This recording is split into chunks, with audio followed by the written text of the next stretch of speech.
Another video, Purple Political Talk here, and today we're going to be looking at the 2020 presidential election, specifically what is the Trump campaign's best plan to beat the Biden campaign. So in this, I would be looking at the states, and I'm going to mark them. If they're in a safe margin, I think those are states that the Trump campaign will definitely need to kind of win the presidency or at least get close. Then if we go to likely, there are states that should be needed, and then like that, and how to expand and things like that. So, guys, also check out my last video. I will put it in the end card, because there's actually some cool information. We're gonna be doing a subscriber decided giveaway, and we're also be subscriber decided election night. My bad, and a giveaway as well. So let's begin. So I think at this point, states like Texas, Georgia, Iowa, and Ohio, they're going to get close ultimately. But if Donald Trump wants to get closer to the victory, he's going to have states like this, and Maine's district, 2nd Congressional District, as well as Nebraska's 2nd Congressional District. And I think at this point, this map is going to be the starting point for the Trump campaign when it comes to leading in the Electoral College and actually winning the election.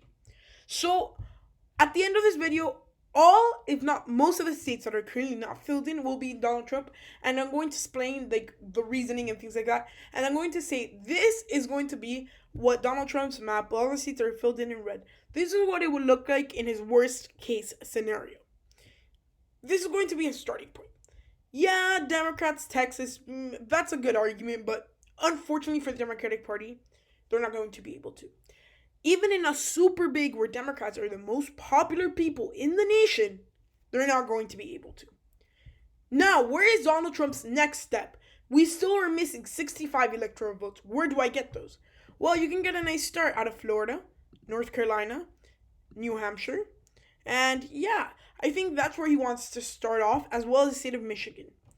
The state of Wisconsin. The state of Wisconsin is the most conservative out of the Rust Belt. And then the rest of these states are leaning Republican, all these different things. And honestly, if Donald Trump's going to have get a little closer to the presidency, it's going to be these 3 states as stepping stones. Now, where does Donald Trump go and look for his next point in the margins? Well, there's a couple places they can look.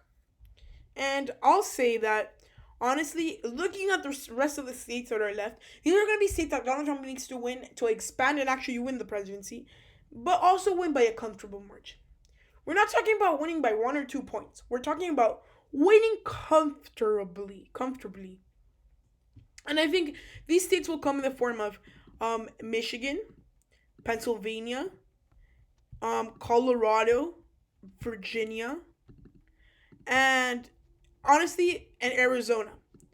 Those states will be crucial for Donald Trump to win by a little bigger margin than he did in 2016. Why do I think these states? Well, looking like the state of Arizona, it's currently being super contested. If he can put the right cards and things like that, and there's enough excitement for him, he takes that state. And honestly, look at the how it's going. Deep red are states that safely, and it's pretty much guaranteed that they're going to go to Trump. These states that are like in a little bit darker red, those states are those that are a bit more likely to go to Donald Trump than a state like in the light pink, I guess. So the states that I'm about to fill next are states that I don't think at all will be able to go to Donald Trump, even with the hardest efforts. So honestly speaking, Donald Trump's best case scenario is looking like this. He wins all the seats on your screen. States like New Mexico probably won't go. It would have to be something extreme. An extreme circumstance for Donald Trump to take that state. Same thing in the state of Nevada. Same thing in the state of Minnesota. Now, what are some big takeaways that we can take from this?